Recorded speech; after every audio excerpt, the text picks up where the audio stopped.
Hello, ladies and gentlemen, and welcome to Zebu Nation Plays XCOM 2, The Long War 2, the new mod for XCOM 2, obviously, the Firaxis game. Although I don't know that this is necessarily going to be a full Let's Play series, because I don't know that I've got time in my schedule for a full XCOM 2 Let's Play series. So it's going to be more like a review of XCOM 2, The Long War 2, because it's an official mod that changes a lot. It changes so much within the game. I'm gonna load it up here. I'm gonna load a campaign that's already well underway, and I'm gonna show you some of the stuff that's a little deeper into the game.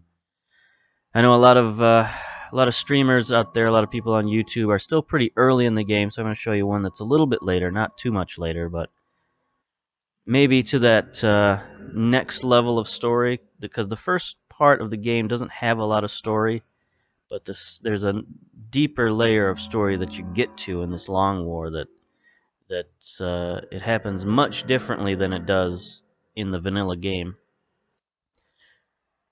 And that's the thing about this in general, this mod, is it changes quite a bit about the campaign, changes quite a bit about the strategy layer. It doesn't change too much about the tactical layer, other than how many enemies are on the map and where those enemies come from, and a few other little minor tweaks. But for the most part, a lot of the tweaks, at least so far, that I've experienced in the game have been on this here uh, strategy layer that we're looking at right now, where you're in the Avenger, and of course you're still in the Avenger. But what this mod does now is it puts you more in the role of a general commanding an entire worldwide insurgency, rather than just the captain of one ship flying around with, a couple of soldiers and your wacky crew. So to illustrate that, you can go up here and go to the commander's quarters, and you can see a new option down here, the resistance management. And this brings you to your different resistance cells. Now right now I've only got 3 resistance cells activated, and these each have different numbers to indicate things that are going on. So we started out in West Asia, and so we've got quite a crew built up in West Asia. As you can see here in our management system, I've assigned one of our soldiers. Nova Adams is the advisor to the Haven. So because he's a soldier, you can assign a soldier or an engineer or a scientist to these resistance havens, and that gives them different bonuses. And the things that these havens do is they recruit supplies for you, they recruit troops for you, and they gather intel for you. But they're also bases with characters in them, and they can be attacked and they can be defended, and it's an interesting new mechanic that breathes some life into that retaliation mission mechanic that they had in the vanilla game. So now there are actual characters there, they have actual skills. As you can see over here, we have a resistance mech. So if they ever invade our camp, they'll have to face a mech, and all of these troops and all these civilians, and they're all doing different jobs and helping you out. So that's a brand new mechanic that they've got on the strategy layer, and we'll see how that fits in once we go to the geoscape. Some other things that they do is they change the types of research you can do. As you can see here, Dr. Tigan is still uh, I haven't done that. I thought I did that a long time ago. I guess I'll do that soon. But anyway, you can check out the archives here.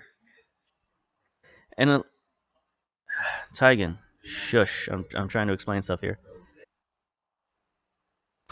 Talking about the burgers, man. Enough with the burgers. I've had it with these burgers.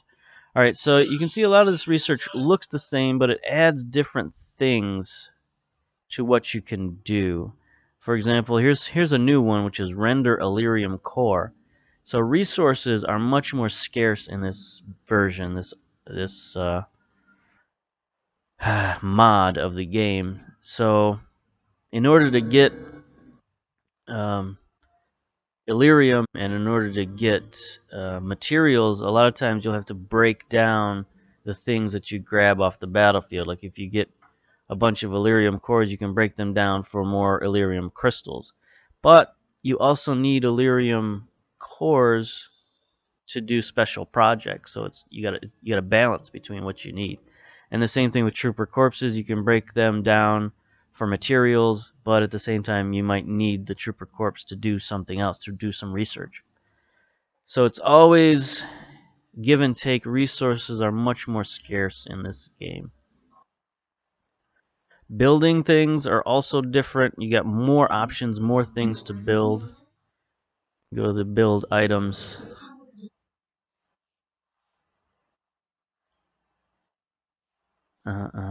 Okay, Shen, quiet. So you'll notice now you can build rounds, you can build armor-piercing rounds, tracer rounds, you can build PCS chips, which is something you couldn't do in the vanilla game. Weapons are pretty much the same, although now you'll see here I have the laser tier available. That was a mod you could get in the game previously, but now it's updated, it's got better art, and it's rolled right into the single update. So that's something you got to know. All of the Long War mods that have come out previously, the official Long War mods, they've all been rolled into one package now, so you don't have to install 4, 5, 6 different mods. You just roll them all into one, install that, and you're ready to go.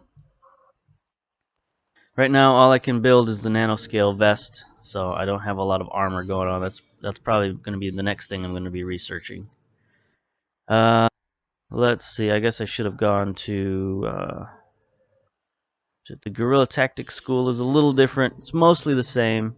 You train new recruits here. I got Jennifer Lawrence training here. Uh, Combat tactics are different. They're way more expensive, other than Vengeance. Here's some stuff that we haven't talked about yet, but infiltrations. You see it costs 350 supplies, 500 supplies. Wet work now costs 100 supplies, 250 supplies for lightning strike. Vulture is 300 supplies, whereas before I think that was like 70 supplies, something like that. It was one of the cheaper ones you could get, but now it's super expensive. And as you can see, there aren't a ton of these new combat tactics. So I don't know if more will come as I do more research, but off the bat they're limited. So I haven't got a ton of use out of my guerrilla tactics school. Proving ground is still there. As I said, you can do the similar projects that you used to do. Some of them just cost supplies, but like you can see, this one costs an Advent Trooper Corpse 40 supplies, 5 alloys, and so you can build scopes and laser sights and stocks now. But it all costs supplies, and it costs, so if you want the project to be able to build laser sights, you got to use 3 laser sights and 30 supplies and an Illyrium core.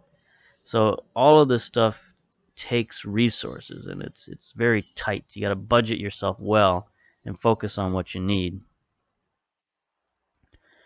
Another interesting thing they've added are squads. You can now build individual squads. Squad management screen here. So right now I have 5 squads going.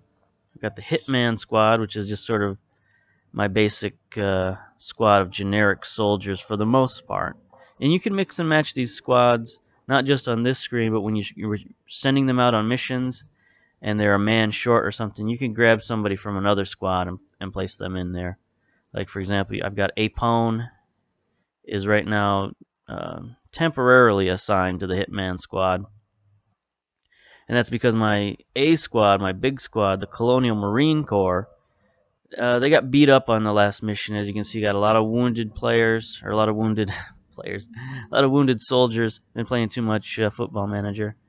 Got a couple of guys still active. Dietrich is still active. Frost is still active. And, of course, Apone is infiltrating right now. He's on another mission. But a lot of other people got wounded on the last mission and wounded for multiple days.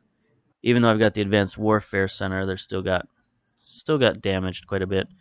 Ranger Squad was my group of real people that I made characters out of.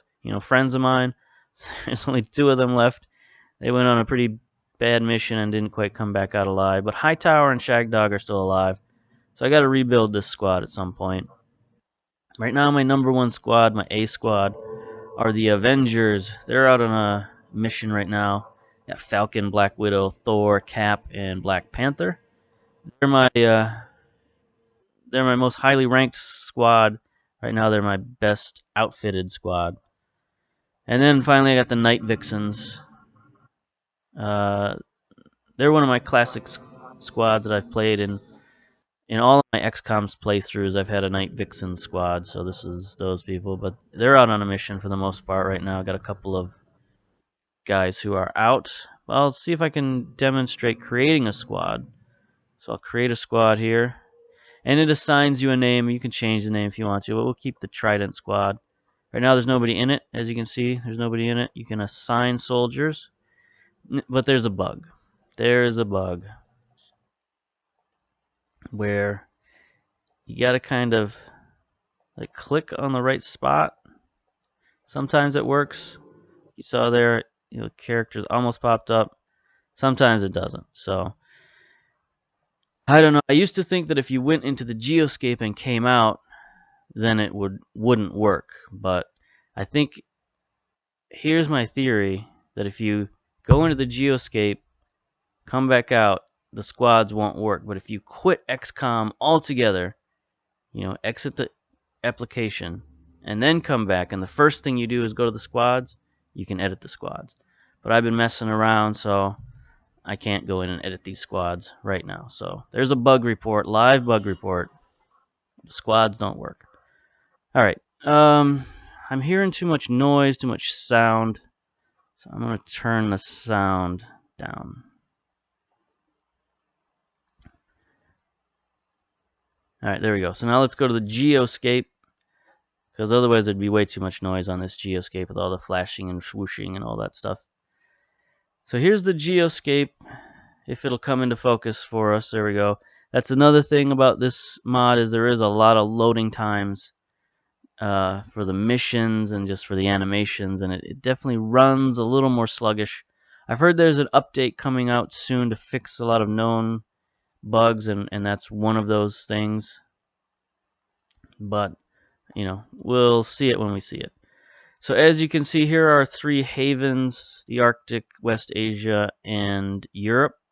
You can click on them and look at them from here, and you can change what people do, what their jobs are. You can assign and unassign people, so you can also manage them from here. You don't have to manage them just from the commander's quarters. Right now we've got some missions going on. You can see the Avengers are over here, going to destroy a relay in Europe. Night Vixen's over here on a supply raid. This is a very interesting supply raid, because they don't just pop up like they did before, where they pop up, you go in, kill a bunch of people, and you get a bunch of supplies. This one is a little different, because I'm really hammering this region right now. I've really got Advent on the run, and so they're trying to resupply their troops. So if I can stop this supply train here, their troop levels are going to go down in this region, and I've got an actual chance to take this region from Advent and have, bring it back to humanity. That's another mission up here that I've got. I've got a, I had to, at the end of XCOM 2, there's a mission just before the last mission where you go to a relay and you send out a signal, and that, tells everybody, oh, Advent is real and they're bad guys and all that stuff. So I had that mission right here in this position. I'm like, a couple of months into the game, not even anywhere near. I hadn't even unlocked the Advent project. So that transmission that I sent when I finished that mission, that unlocked the Avatar project. It made me aware of the Avatar project. So now I know the Avatar project is there. The timer, the death counter, doom counter hasn't started. I don't know if there ever will be a doom counter, but there might be. But now I am aware of the black sites. So there's a black site mission down there. But this isn't a black site mission. This is a headquarters assault mission. I haven't played one of these yet. I don't know quite what it does. But I think if I can destroy this mission, then I'll have won this region, maybe, and take it back from Advent. I'm not sure, but I'll keep an eye on that. So, just like in the vanilla version, you scan to pass the time and your missions go up. Alright, so here we've got another mission from the Resistance. Dr. Vladimir Bogdanov, engineer. So every time you start a mission, it gives you this little rundown just like before. It tells you the baseline enemy strength, extremely light. And of course the objective, extract VIP from Advent and free an important prisoner. You get a lot of these missions. If you hated those missions in the first game, buckle up, because most of the missions are this kind of mission. You have to go into an Advent city and you have to either free some prisoners or escort somebody out or go grab a thing, break into a vault, as they call it. So there's a lot of missions that go into Advent cities, and if you hated that in the first game, it's rough, man. Very rough. So we'll confirm this, send the Sky Ranger over there, but this isn't where the mission actually begins. This is just sort of what they call the infiltration phase. So there's Tigan on the wrong side of the Avenger. So there we go. So now it brings up this map again, and you get the objectives on the side. Now over here on the right, there should be some more information, but a lot of times that doesn't pop up unless you change squads. There, now it pops up. So the mission expiration date. All this information on the right is very important. You need to take a look at this mission or this information, because this tells you how strong the enemy is going to be by the time you get there. So you saw right now the intel is that it's extremely lightly defended. But if you go in there, that mission or that information only lasts for 5 days. So if your infiltration time right here takes more than 5 days, then that information is going to be old, and Advent is going to be aware of your presence, and they're going to reinforce those troops. So you're going to be facing even tougher troops. So when you build your squad, you have to make sure that their infiltration matches this. There is a chance later to, mitigate that a little bit, but all right. So volunteers, we got nobody in the volunteers, nobody in the Trident. So we're running low on soldiers, but this is a good mission. So we'll take the Rangers, and then we'll add a couple of ad hoc soldiers here. We'll add Cobalt. We'll add Breaker in there. She's a Ranger. That's good. So we now got a 4-person squad, and you can see that now we've got 4 days of infiltration time. So we got enough time in our squad here. We could add another soldier. So let's see if there's anybody left for us to add. We could add Frost. We could add Dietrich. So it says they're in another squad, but you can add them. You can add them from that other squad most of the time. Let's see. Frost is a specialist. I think we could use a specialist, right? We don't have one. Yeah. So we got 2 laser weapons on the squad. Let's see. Do we have any more laser weapons? And again, with this mod, you got to build your weapons one at a time. If you want laser weapons for each of your guys, you got to build one for each. So we don't have laser weapons for everybody, but we do have the bolt caster. I could give that to her. No, I don't want to do that, because she is a ranger. So okay. Let's see. Who is this guy? What is he? He's a ranger as well. Maybe this is the ranger squad. Yeah, he's a much better ranger, so we'll keep him with the laser rifle. I know.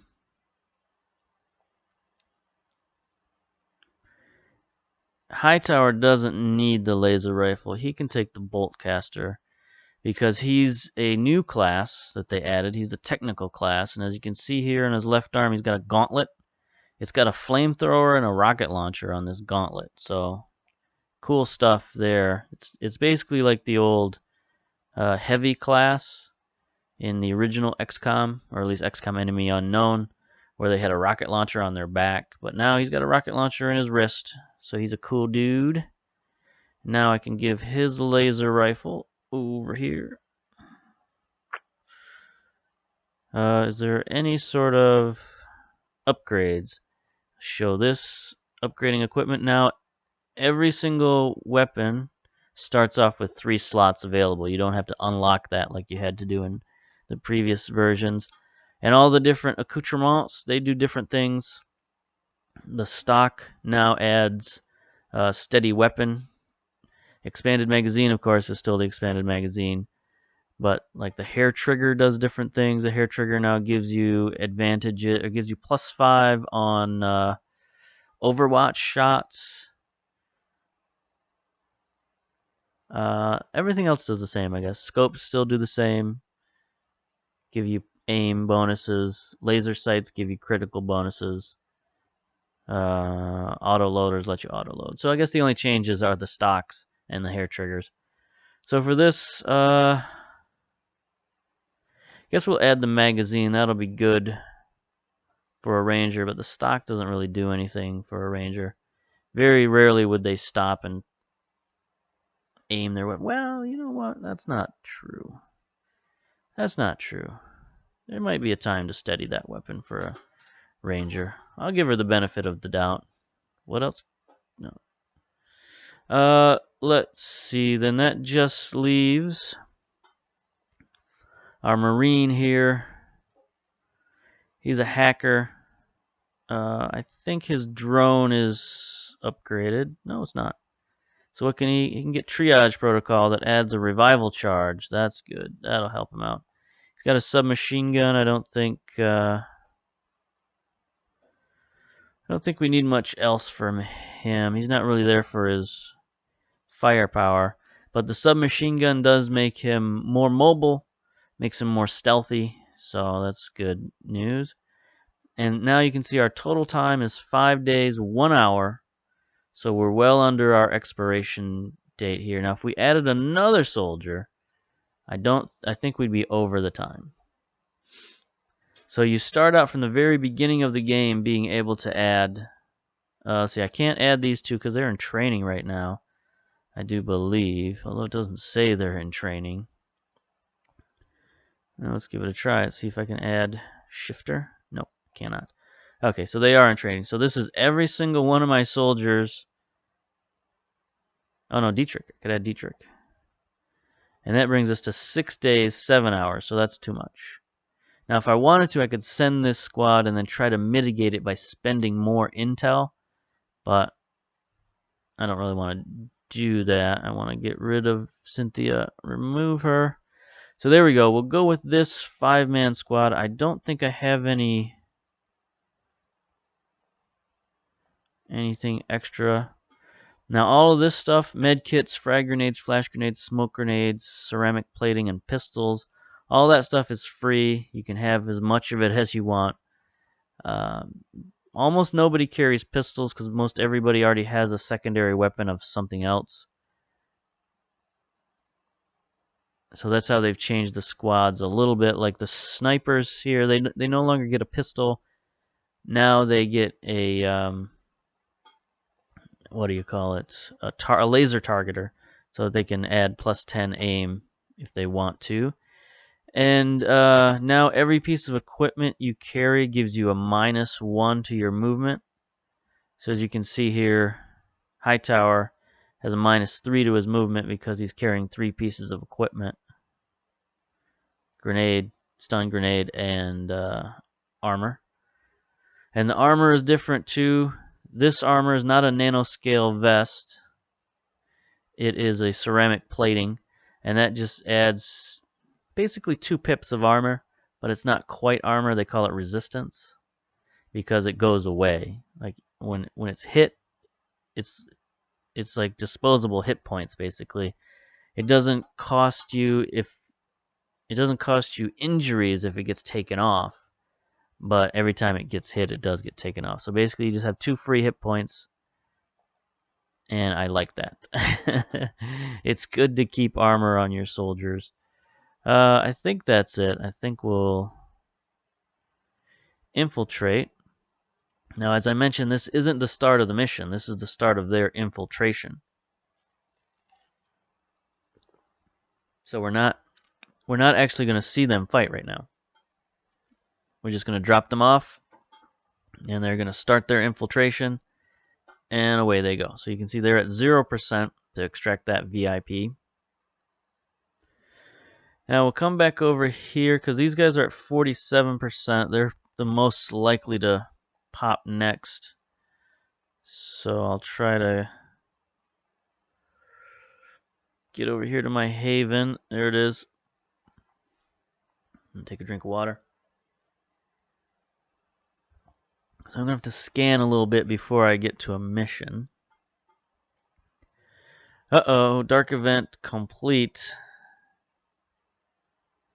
I thought I had countered that, but I guess not. Commander, remote reconnaissance indicates the aliens are hunting for us with a UFO. That's no good. I am nowhere near ready for that.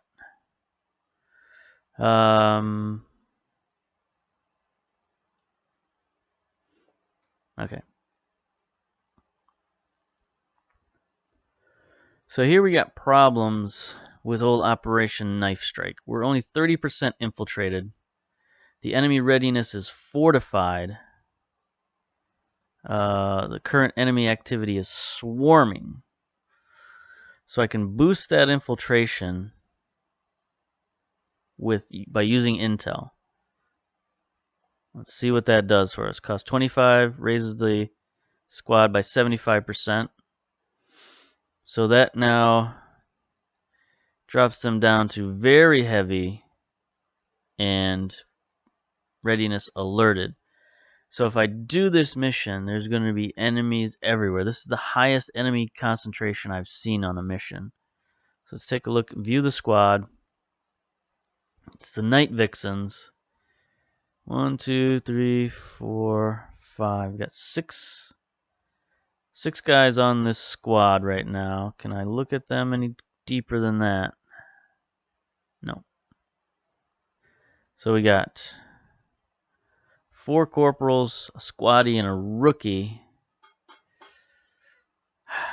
I don't know that I want to go on this mission. This is the thing about the Long Wars. You don't have to go on these missions. It's not like Xcom 2 where if you didn't go on a mission, you're basically one step closer to losing the game. Now this, granted, is a very important mission,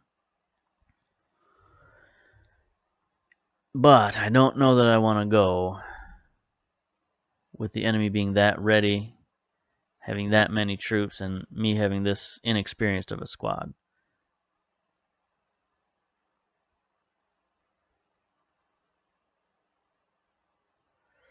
So I'm going to abort. Sorry about that. Definitely going to abort that. Now, that might have changed the dynamics a little bit in this region. So here we go. Man, all of these missions are just not looking good. Moderate to heavy. See, this is the one I thought that I had countered. So maybe if I finish this mission, maybe they knew I wasn't going to finish it, but let's boost it anyway. So there we go, 105% infiltrated, readiness normal, enemy activity light. So now let's go and launch this mission.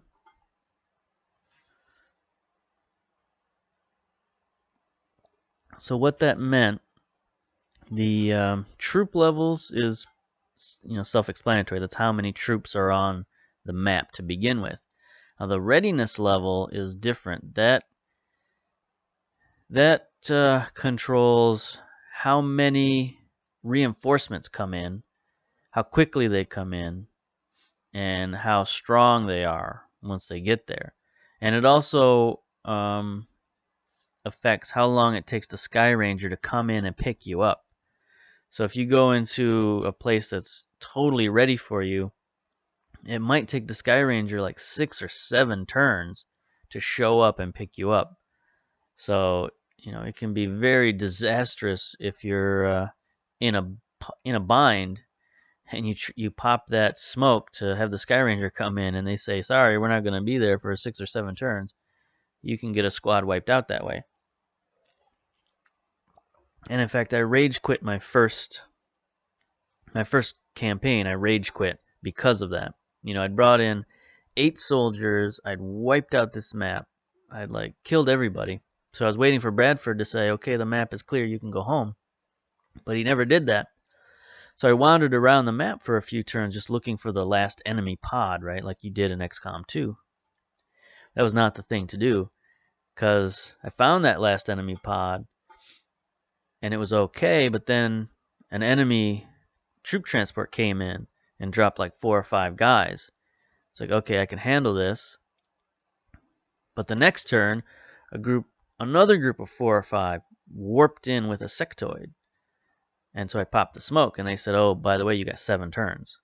So the turn after that, another pod with a sectoid and 5 or 6 soldiers warped in, because the sectoids do that now. They just sort of teleport groups of reinforcements right in on the map. And, I went from a perfect victory mission to a complete squad wipe. And I was like, I'm not dealing with that. That's not the way I play XCOM. So I just started a new mission, or a new play. This is my 3rd playthrough, so I think I've got a handle on things. It is normal mode Iron Man, which is what they recommend, because Commander mode, I played a couple of missions on Commander mode, and it's just not fun. It's just not fun at this level right now. You have to play so perfectly that if you mess up even a little bit, you're roasted, and that's just not cool. Now I still have people die on this level of play, so it's not completely forgiving, but it is better. And I couldn't even imagine playing any higher than that. So I don't know about you, but sometimes I like to play the edge of the map meta, which is I like to find the edges of the map and kind of coast on those edges, because then I'll know that there won't be many enemies to my right, because this is the edge of the map here on the right. Now I do know that it seems like they specifically put 1 or 2 pods that circle around the exterior, like circling around this street here. But if you only have to deal with 1 pod on a map before you get to the objective, that's fine. I'll take that every day of the week. Maybe I could send my sniper up here. I'll do that. Run and gun is much more important for snipers, because you're on so many of these missions where you have to run, and it's all time based. Like right now I've only got 9 turns to get to this stinking counter, and it's way the heck over here. Usually you get 13 turns, and the counter and the mission objective is usually way on the other side of the map, so you have to book it. You have to go real fast. Alright, so I'm at the point in the mission where they're starting to have vipers show up and other nasty, nasty critters. So I'm very much not happy about any of this.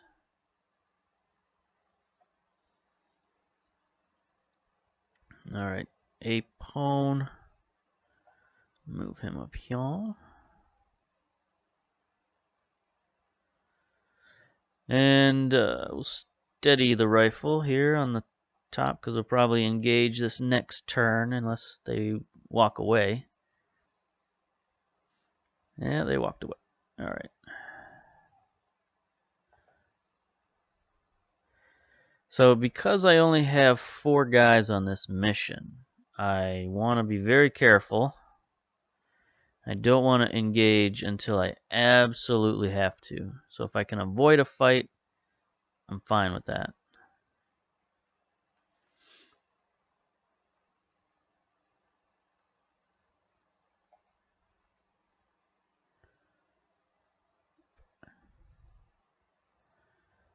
Okay, there's a snake and 2 sectoids.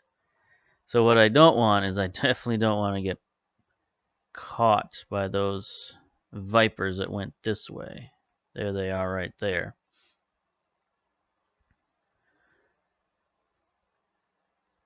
So they're probably going to come back around this way, so I might as well be ready for them.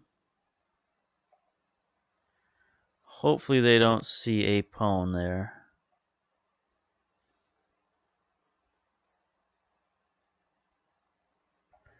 But yeah, this is one of the reasons I don't like streaming or recording Xcom, is because it just takes so much time and effort to go through these maps. You know, it's just you got to be careful.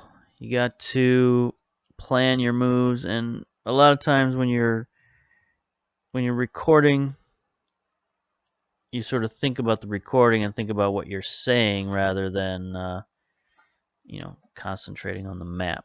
All right, I'm in a bind here. I'm in super duper Bindsville because I'm probably gonna get flanked by these guys next turn, but I really don't want to activate 2 pods at once. So I'm going to take a turn and hope they go the other way. This is bad news. I might not get to the detonation in time. So we'll see. Nope, they're going to see me. Probably. Yep, spotted.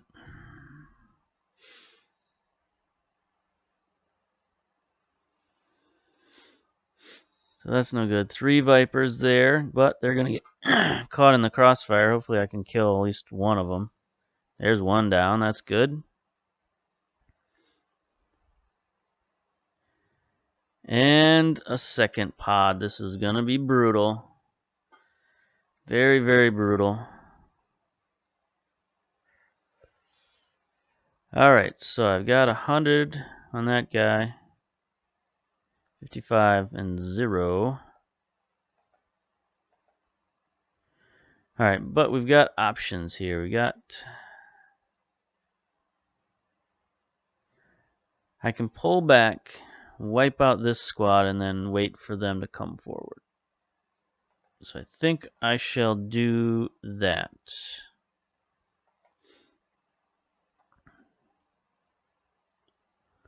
I wish I had a flanking shot on this guy from here, but I do not, so I'll move up and take a flank shot. I don't think that's the worst thing in the world, even though I'm leaving full cover, but full cover to get a flank shot, I'll sacrifice that. Zappo, you dead. Alright, so he's an easy sword slash, no doubt about that. Just swipe him. Only 1 point, come on, man. What was that all about? But luckily the sword slash is free. Uses 1 action, so I could slash him again. So 83% as opposed to 86% for the machine gun here, the submachine gun. Alright, I guess I'll use that. See you later.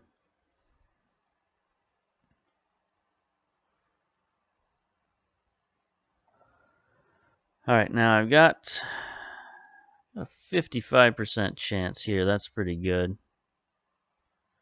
What are his skills? Oh yeah, he's got Phantom. A sniper with Phantom, that's pretty good. Damn good ground. Squad sight. Running gun. Alright. I thought he had there's a skill you can get where you have a free laser target, but he doesn't have that. So I'll just use the snapshot here.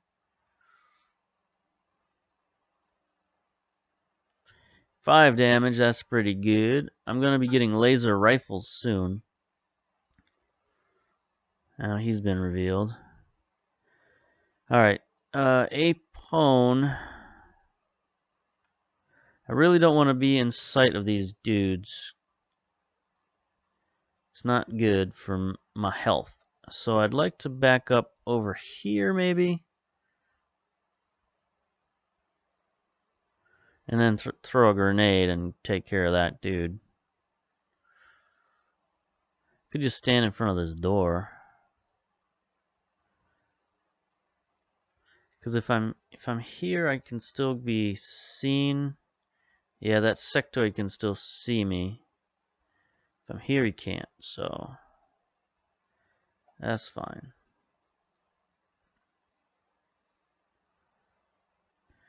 Alright, so after this grenade, there'll be essentially one pod that we have to deal with. If I can throw it properly. There we go.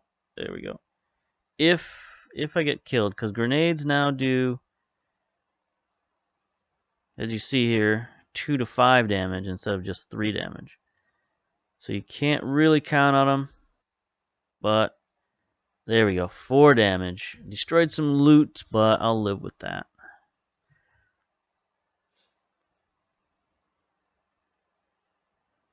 There's another mechanic in here now. You have, whoa, look at you. Just running forward like you're the man. Is that if you look at Apone over here, he now has a cooldown on his grenades. So even though he has a flashbang available, he can't throw it this turn because he threw a grenade last turn. You can only throw a grenade every other turn. Unless you're a grenadier. Then you can pop grenades all day long. But alright, so first things first. Snapshot from the sniper. Bam. Nice damage. Let's see, we'll send Jester back to this position here. Take a shot. Oh, wait a minute. He's got another guy in sight here. I did not see you there. Okay, we'll take care of you in a minute. 80%. Hopefully this does it. 7 damage. Nice, nice, nice, nice. Alright, so now we got plenty of options for this guy. We got sword option, and we got run and gun option. The question is, what are we going to do? I think we'll sword him. From here, it's 83%, 5 to 7 damage, 1, 2, 3. Ooh, what's his critical chance? Only 10. Alright, so that's not actually good enough. So I think that means we'll come over here with Sarge. We'll top Apone. Take him out with 100%. And he's got 61%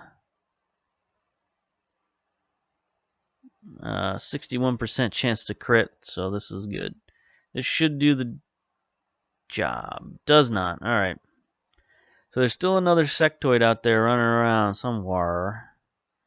But that's neither here nor there because we got to take care of this snake boy. So 83% chance to slice and dice. Saw how good he did in the first time, but there we go. He finishes the job this time around. Don't know where that sectoid is, but wherever he is, we'll be able to take care of him. He can only mind control one of us. If he didn't run away. Now, we lost 2 things of loot, but we're okay. Alright.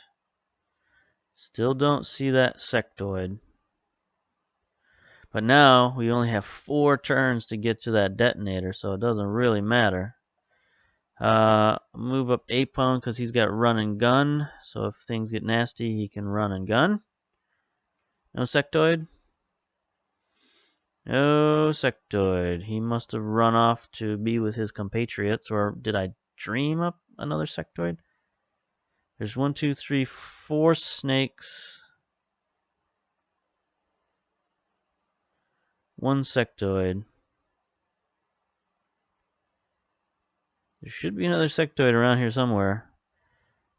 But you know what? I'm not gonna complain that he's not there. So this is the thing about this mod is you gotta move, man. You gotta move up. 4 turns left. And if I'm real, I should pop the smoke right now just to see how long it's gonna take. But I need to reload real bad, so I'm gonna reload. So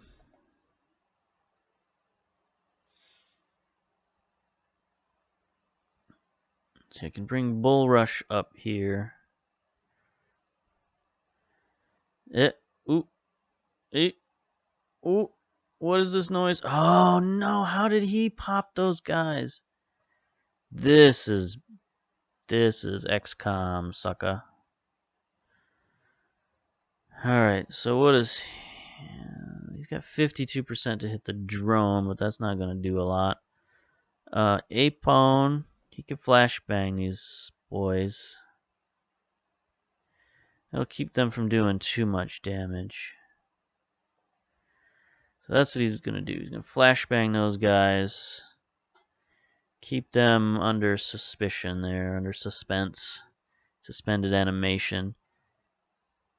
And then what I really want to do is pop the smoke.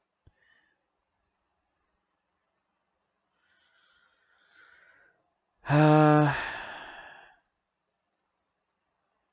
if I shoot at this guy, it'll do like maybe 1 point of damage.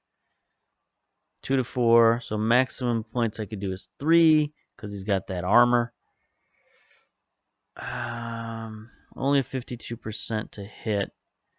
So instead I'm going to pop the smoke here, because it takes an action now to do this as well. Pop it right there, we'll see how long it takes. 3 turns to evac. Alright, so I got 4 turns to get to the container, 3 turns to evac. You want to pop it early in the mission just in case you need it. Alright, oh hey, look, I do have an extra action, so I thought it took an action, but maybe not. We'll take the shot, and we'll take the miss.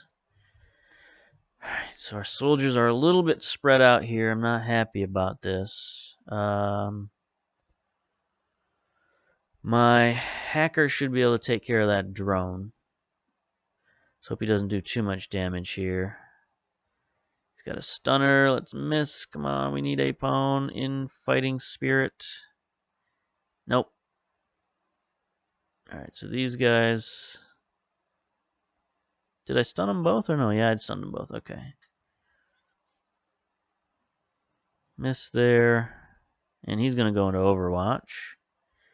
Clock is ticking. I got 3 turns.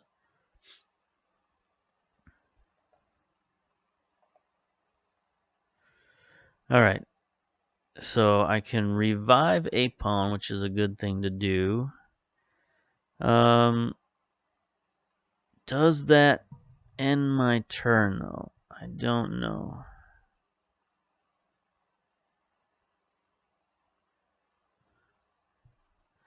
Because there's lots of ways I could kill this guy. I could just kill him. Get haywire, but I need Apone. I need Apone activated, man. So I'm going to revive him and hope that that gives me an extra. I hope I still have one more action after this. Because I still have a sniper available to take out that drone if I have to. He's revived. That's good. And... Alright, I do still get an action. So I can either take a 70% laser shot, which does 4 to 7, which would most likely kill him. Or I could try to hack him. Let's see if it's better than 70%. I think I should have a 100% chance to shut him down. I don't know that that's a question. The question is, what's the 98% chance to shut him down, or 44% to take control. It's so hard to pass up a 98%, you know what I mean? So we'll do that. And we can take him out at our leisure. Well, not at our leisure. You get two turns.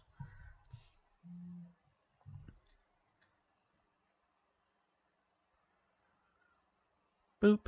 Nose down. So shut down for 2 turns. All right, so he's available. He's available. All right, what do we got here? A 70% chance to shoot the drone, or a 4% chance. That's the thing about run and gun is it lowers your range on your snipers. So yes, you can move and shoot, but you can't shoot as far as you used to be able to. Oh, I thought I could get away. I thought I was right on the edge of his vision, but that's fine now. All right, so now I can sword one of the 3 guys. Okay, I can sword one of these guys. Not you. I can sword you, and I can shotgun the other guy. So there we go. We're gonna sword you.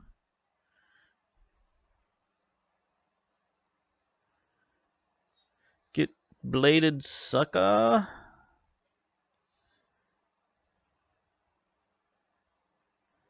All right, all right, all right. All right. And now you. I don't even need run and gun for you. Now the backup weapon for the assaults now are these stunners. I don't use them often, the arc stunner, but they are longer range than the shotguns. So, all right. So do I take a 77% chance here, or do I spend my run and gun and get it up to 100? Or do I use my stunner and just take him out at leisure with the stun chance? 80% chance. That's not much better.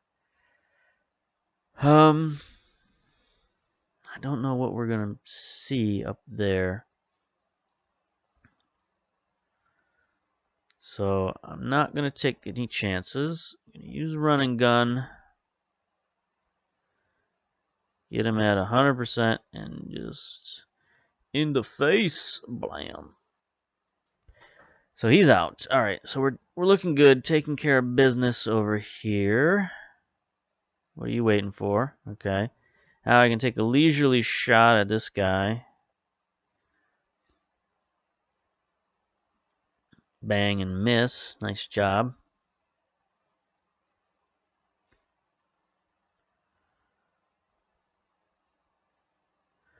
Here comes yet another squad. I've only got 3 turns to get to that detonator. I don't know that it's going to happen. Really don't know that it's going to happen. Going to reload the sniper. Take another shot at this drone. I got to take the drone out this turn. There we go. Now I did that because I need to move this guy forward. Need him up here where he can get a chance to hack that. But in order to hack that, I think I'm going to need to throw a grenade up there. Ooh. Oh, there's somebody behind it. There's that sectoid. What has he been doing with his life? What has he been doing with his life? Been cowering in the corner over here. This ain't no good. It's not where I wanted him to be. Not one bit. He's priority number 1. Like I can't deal with a sectoid at my backside. So, what do we do?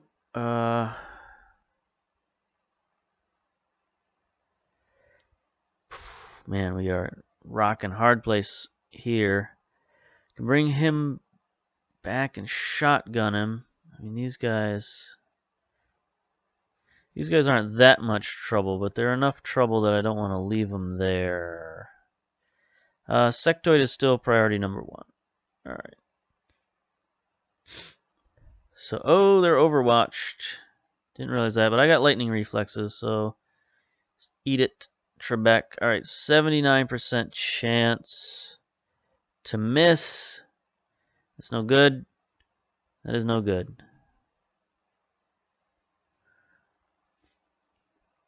All right, now you, what are you going to do? I got to get you up, up, up, up, forwards, forwards, forwards. Now, this is a nice little roost right here, but I don't need you there. I need you, honestly, I need you here, but that ain't going to work to my advantage. Now, got sword problems here. I could sword him, but then I'd be flankable, easily flankable here. All they'd have to do is move up a little bit and they could get a couple of shots at me. But if I don't sword him, I don't think I can do enough damage to kill him.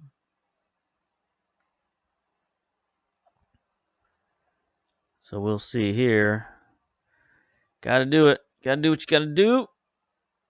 And you gotta do 7 points of damage.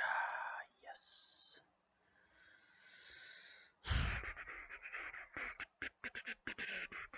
Alright. Rock and hard place time. Alright. We might not win this mission here. 80% shot there, that's good. What about these hacks? What do we got going on with these hacks? If this is a like regain all action points, that would be miraculous. I don't think I've ever used one of those. Soldier immediately gains concealment. That's not the worst thing in the world. Failed hack results in all enemies gaining defense and mobility boost. That's not good. 43% chance. It's not good, but I don't need concealment right now. I'm only going to have one turn, and I don't think it's possible. The only hope I have, I don't think I have a hope. If he was a grenade launcher, I'd have a chance maybe to come down, throw a grenade, blow up the wall, and then hack through the wall. But I don't think I have that chance, so... Alright, I'll take my 80% shot on this drone and hope for the best. Okay, one down, but now we got two guys who are in flankable positions. Kind of hope the sectoid mind controls somebody. Maybe. Whoa. Oh! This is what I'm talking about with reinforcements. Duh, look at them. They're in my LZ. I got aliens in the LZ. What are you going to do here? You're going to run away? He's going to try to mind control Sarge. It's not a good... No, he's going to raise the dead. Okay, now. Come up here. Take a shot at Sarge. No good. If everybody can reach the LZ this turn, I'm out of here. Okay, I'm lucky he was far enough back that they didn't get any flank shots on him. I'm talking about the sword guy. So they all took their shots at Sarge. They all missed because he's the man. He's the dude. He's the guy. Okay, LZ is now popped. Okay, Firebrand. I believe you. I respect your professional opinion that it's time to go. He can reach. He can reach.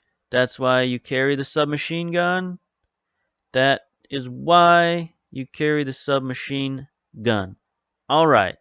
We can all reach the LZ. So Sarge. Audi 5000. All right, you might as well come down here, take a shot, and leave. Come down here. Hello, sectoids. Alright, might as well kill this guy. Hello, my sectoid friend. I have a present for you. Bam. High velocity. Christmas present. And now... evac. Make sure I click the right button. Oh, look at that. 2 for 1. And he left loot. But I'm not sticking around for the loot. Alright, Jester can definitely reach. He'll go right there. It's good. Top. Bull rush. Sneak into the corner, my man. Slide into home base.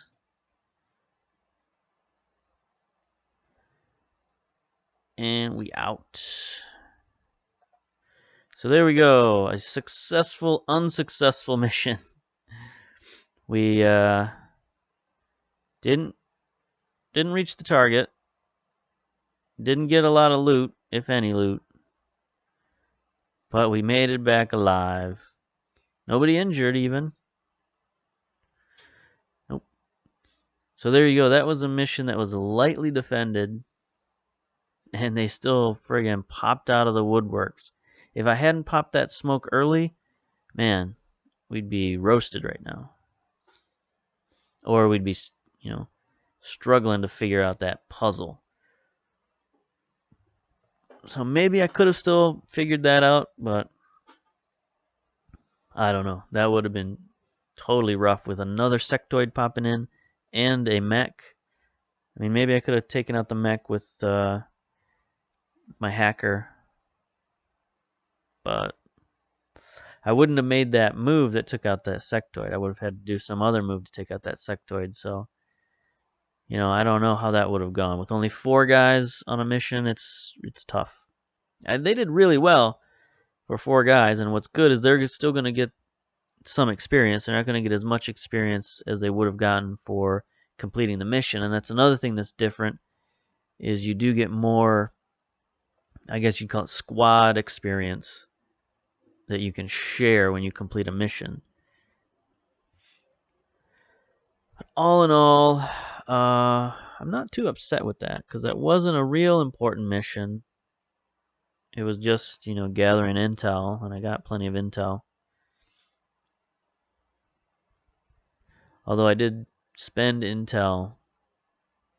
That's one thing I'm trying not to do. I'm trying not to spend intel to get intel, but for that particular instance, I wanted to show the mission, so I didn't want to quit every mission.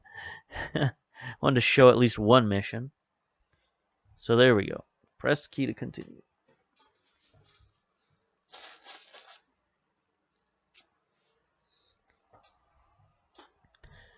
I guess that's where I'll end it on that. We'll show the aftermath of this mission, and then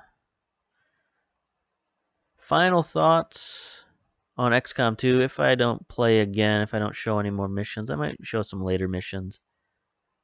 Or when I go on that big mission, I'll probably show that one. But here we go. See, we got 3 promotions out of that. No injuries. So this squad, these guys will be back in their squad in no time. So there we go. We'll take the field medic for Jake Jester Simpson. Bull Rush, he finally got promoted. He does a lot of cutthroating. So yeah, now when you level up the guys, he's a Shinobi class, which is a new class, is the basically the slice and dice class, and also the infiltration class.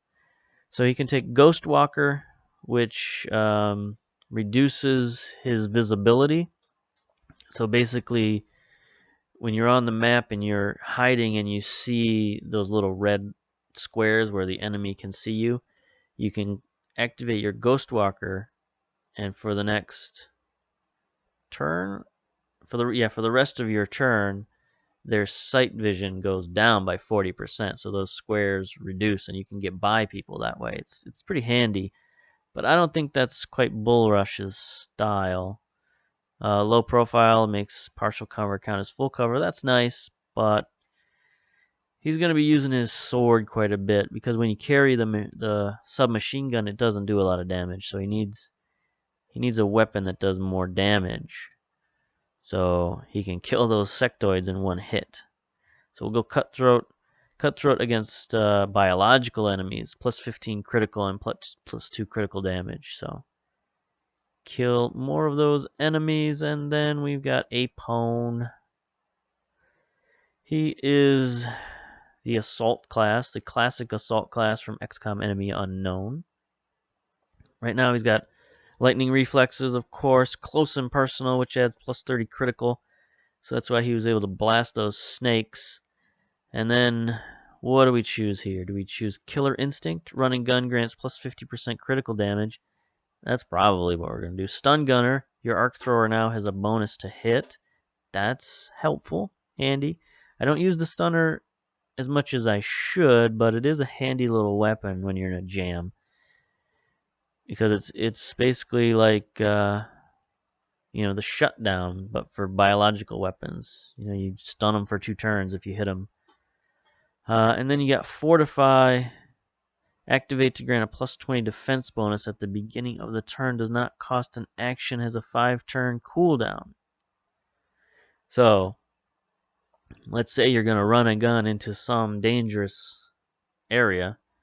You activate Fortify, and you run a gun, and you're,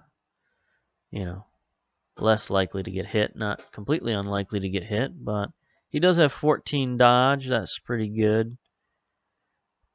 He's got close and personal, which adds the critical chance, and then Killer Instinct adds the critical damage. I think there's just too much synergy there, so I'll do that. Even though they're from different classes, the Raider class and the Breacher class, I still like the synergy there. So there we go. We'll continue that. So yeah, final thoughts on the Long War 2. I like it. I'd give it a 4 out of 5. I won't give it a 5 just for the technical issues. The long load times, and the frame rates aren't great. We're looking at 20 frame rates right now, just sitting here at rest. But there's a lot going on. There's a lot of stuff happening here. But still, and of course the problem with the squad stuff, and other people have reported other bugs. There's a pretty important mission that's bugged, where you go. The first rescue mission you have is you're going to rescue 3 civilians that'll add to your resistance havens. But also, if you've had any soldiers captured, one of your soldiers will be there as well. And that soldier in that mission is bugged, so you can't rescue them. Even if you open the door and they're standing there, you're like, "Come on, buddy," and they just stand there. You're not allowed to move them. So they've said they're going to fix a lot of these issues. They've got a patch coming up. I think they've called it patch 1.1. So maybe with patch 1.1, the rating will go up to a 5. But for now, 4. I don't know, sectoid faces out of 5 sectoid faces for the Long War 2, and we'll end it there. See you some other time on some other video, but maybe XCOM 2. We'll see you. Bye.